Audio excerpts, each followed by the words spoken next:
Alright, what's up guys? JP at Two Coast Customs. Finishing up the mold tutorial here. I'm going to show you the mold and tell you a couple things I might have forgot to mention.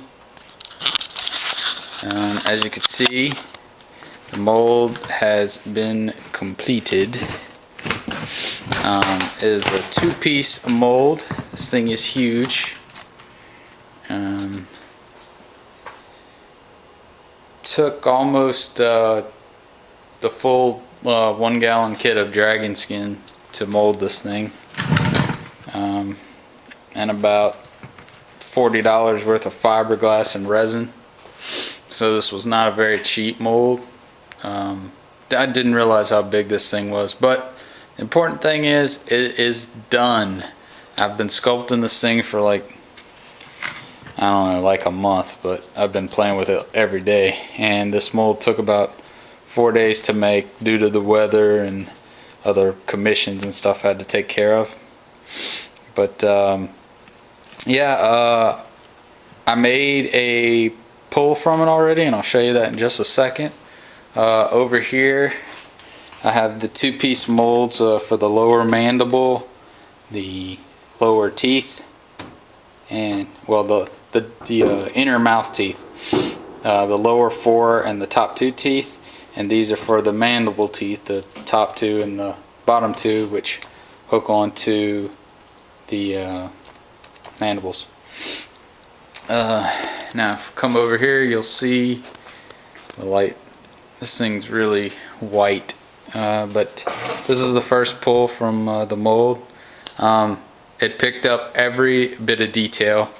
I had a little issue with the alignment of the mold, but the good thing is there was no leaks at all. And there's a spot in the back here where I forgot to put the key in, push the key all the way into the mold. But anyway, as you can see, I bolted the mold back together, and before I did, I manually aligned the mold back to where it's supposed to be. Wow, you can see inside there. But yeah, pretty neat mold. This was my first two-piece. I was a little worried. I hadn't done one of these before. Most of mine are one-piece sock molds, but it wasn't bad.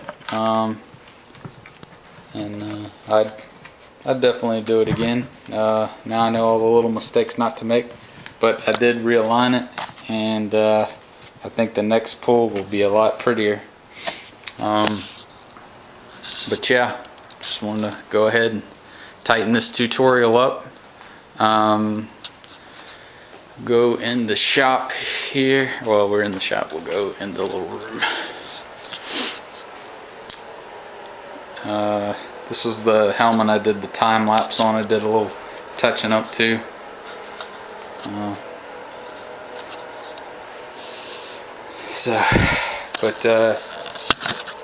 Anyway, a couple important things I want to stress on the tutorial. One was, I don't think I said when I was putting that additional layer of silicone, like after I had the mother mold silicone and I was doing the back side, I don't think I told you, but I did put a liberal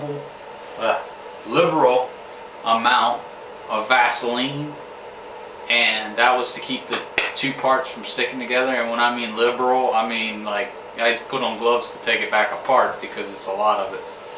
But not one bit of silicone or fiberglass stuck to itself.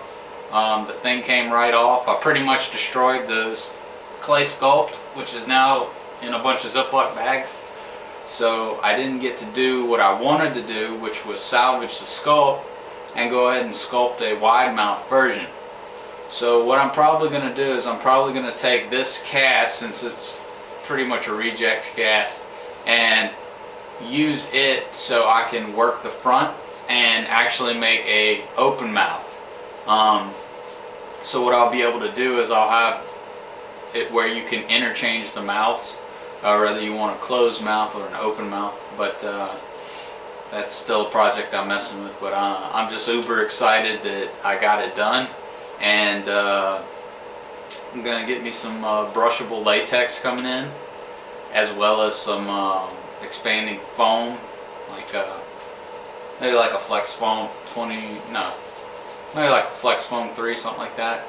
And that way I can make bust as well as the foam-filled latex heads for costume, which is the goal this year.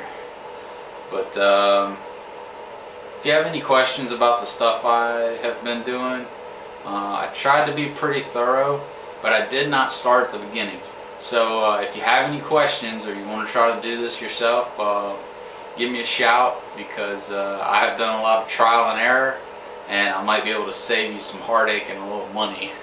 The biggest thing I can tell you right now is that if you are planning on molding in silicone, definitely use a clay that is not non-sulfuriated, or NSP, non-sulfuriated plasticine, I believe it's called. I use clean clay, which has no sulfur in it, and it's an oil-based clay, so it never dries out. And the 25 pounds of clay it took to do that actual head, I'll be able to reuse again. Just make sure when you do mold and do your take your clay off and whatnot, keep your hands clean and keep your clay clean, because whenever you go to sculpt again and you have dirt and hair and fiberglass particles in your clay, it's really irritating and it's just not good. So as a matter of fact, if I have any of that stuff wind up in my clay, like old clay off the armature sticking to the new clay, stuff like that, I just go ahead and tear that little piece off and throw it away. It's good to have a bulk of clay if you're going to get into doing helmets and stuff like this, because you know, you can build your armature so big, but then it's warped, and you try to use a little clay, and it's just a lot easier if you just buy a lot of clay at once. Brick in the Yard mold supply. I don't buy molding supplies from them. However, I do buy my clay from them, and I think you could get like a 55-pound box of clean clay for like less than $70, which is pretty cheap when you look at the Chavant, which is like probably twice that, I'm sure. But it's a medium sculpting clay, and I was able to get pretty good detail with my Predator mask there. So like I said, if you have any questions, just holler at me on YouTube, or you can leave a message on the Two Coast Custom site, which I'll be updating here with some new pictures of the Quarian helmet, the Mass Effect 2 helmet I have done for somebody, and as well as the Predator head. Alright, this is JP with TwoCoastCustoms.com, and we'll see you on the next one.